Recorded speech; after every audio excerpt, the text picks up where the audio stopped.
விஜயன் கரூர் பிரச்சார நெரிசலில் சிக்கி 10 குழந்தைகள் உட்பட 40 பேர் உயிரிழந்த நிலையில் ஒரு நபர் விசாரணை குழு ஆணையத்தின் தலைவர் அருணா ஜெகதீசன் கரூர் அரசு மருத்துவமனையில் சிகிச்சை பெற்று வருபவர்களிடம் விசாரித்து வருகிறார்.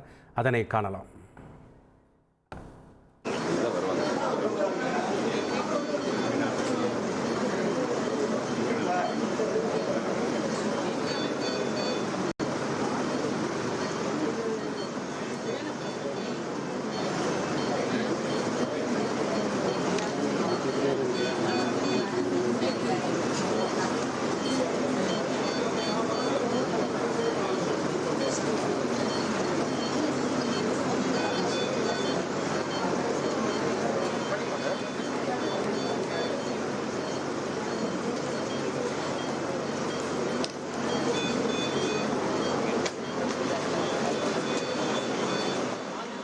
இது குறித்த கூடுதல் தகவலை செய்தியாளர் சதாசிவம் வழங்கிட நாம் கேட்கலாம்.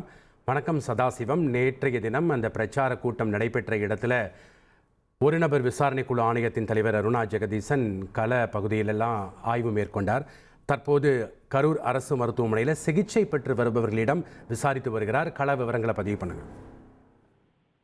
வணக்கம். அதாவது தமிழக வெற்றி கழக தலைவர் விஜய் நேற்று பிரச்சாரத்தின் போது கூட்டல் நெரிசல் காரணமாக 40 பேர் உயிரிழந்துள்ளனர். இந்த சம்பவத்தில் தமிழக அரசு உரிய நடவடிக்கை எடுக்கும். இதற்காக ஓய்வு பெற்ற உயர்நீதிமன்ற நீதிபதி அருணா ஜெகதீசன் தலைமையில் ஒரு நபர் கமிஷன் அமைக்கப்படும் என இன்றைய தினம் நள்ளிரவு அதிகாலை செய்தியாளர் சந்திப்பின் போது முதல்வர் ஸ்டாலின் தெரிவித்திருந்தார். இதனை அடுத்து அரசின் துரித நடவடிக்கையாக அடுத்த கட்டமாக ஒரு நபர் ஆணையத்தின் தலைவர் அருணா ஜெகதீசன் தலைமையிலான விசாரணை குழு இன்றே உடனடியாக தனது பணிகளை தொடங்கியது.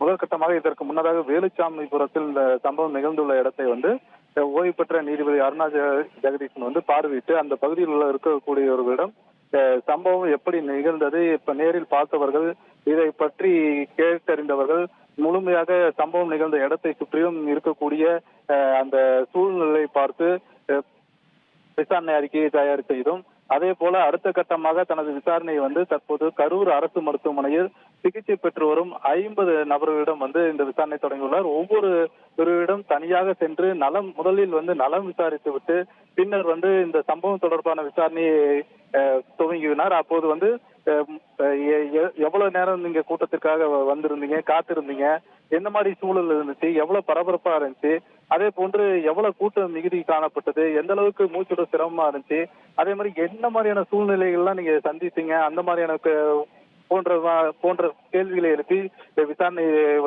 ஆணையத்தின் தலைவர் அருணா ஜெகதீசன் தொடர்ந்து 50 நபரிடம் விசாரணை நடத்தி வருகிறார். தொடர்ந்து விசாரணை முடிவில் அடுத்தடுத்து மருத்துவ குழுவிடம் இவர்களுக்கு அளிக்கப்படும் சிகிச்சை முறைகள் குறித்தும், அதே போல உயிரிழந்தவர்களின் விவரங்கள் குறித்தும், அவர்கள் எந்த மாதிரியான உயிரிழந்தவர்கள் என மருத்துவ குழுவினர் முதல் கட்டமாக தெரிவிக்கக்கூடிய தகவல்களையும் சேகரித்துக் கொண்டு அடுத்தடுத்து தனது விசாரணை துரிதமாக ஒரு நபர் ஆணையத்தின் தலைவர் அருணா ஜெகதீசன் மேற்கொள்ள உள்ளார்.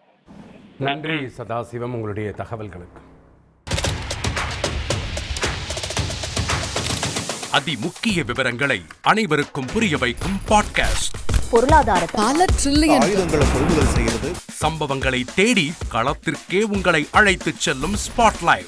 அங்க இருக்கக்கூடிய கள விவரங்கள் என்ன? ராணுவம் 5 வருஷமாவே சார் எனக்கு ரொம்ப பிடிக்கும் அவர் வர்றதுக்காக. எங்களுடைய நியாயமான கோரிக்கை.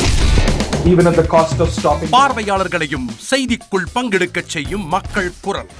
50 ரூபாய் எங்களுக்கு தண்ணிக்கு ஒரு தீர்வே இல்லங்க 10 வருஷமா. எங்களுக்கு சரியான ஒரு விடிவு கிடைக்கவில்லை. 60,000 ஏக்கருக்கு தான் கேட்கிறோம். பிச்சை கேட்கறாங்க. புத்தம் புதிதாக வித்தியாசமாக சில இடங்கள்ல பாகிஸ்தான்லயே பாராட்ட வேண்டாம், ஆனால் அதற்கு கொச்சைப்படுத்த வேண்டாம் என்று நான் கேட்டுக்கொள்கிறேன். மதத்தால் இனத்தால் மக்களை எப்படியெல்லாம் பிளவுபடுத்த முடியுமோ அந்த பிளவிற்குண்டான ஆயுதமாக இந்த மாநாட்டை அவர்கள் பயன்படுத்த நினைக்கின்றார்கள். அரசியலிலிருந்து சினிமா தனித்து இயங்க முடியாது. அனைத்தும் உங்களுக்காக. எப்போதும் இணைந்திருங்கள் தந்தி டிவியுடன்.